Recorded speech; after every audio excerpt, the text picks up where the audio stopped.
Meron tayong mga anay dito mga boss. Ito yung ipapakain natin doon sa sling na Japan, gagambang Japan natin. So ay yung pinapakain ko. Yan, ito yung gagambang Japan natin. Teka lang, yan. Sasabit ko lang yan dito sa sapot niya eh. Yan ang mga boss. Oh. Yan. Yan.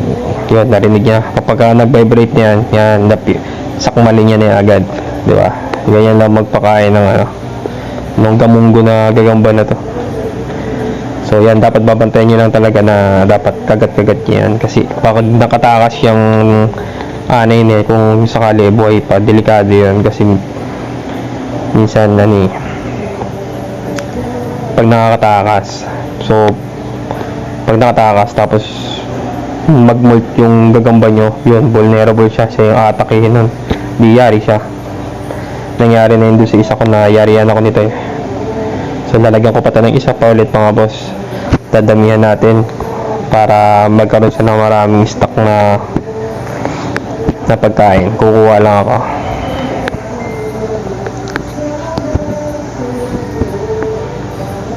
Sarang. Yan, dito natin lagay, natin yung mararamdaman niya. Dito kasi may sapot eh. Ayun, narinig niya na, ay naramdaman niya na oh. Pupuntahan niya na yan. So babalutan niya rin ulit yan. So meron na siyang dalawang stock ng pagkain. Malakas na kumain itong mga Japanji. Kuha pa tayo ulit isa.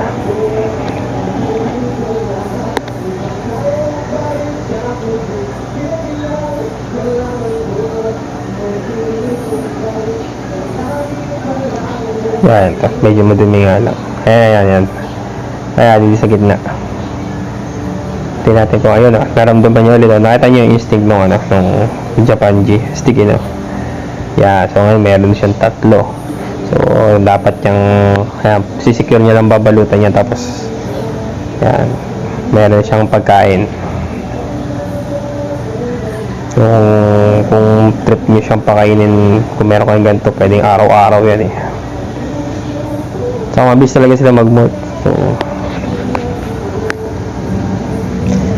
So ayun mga boss, so sila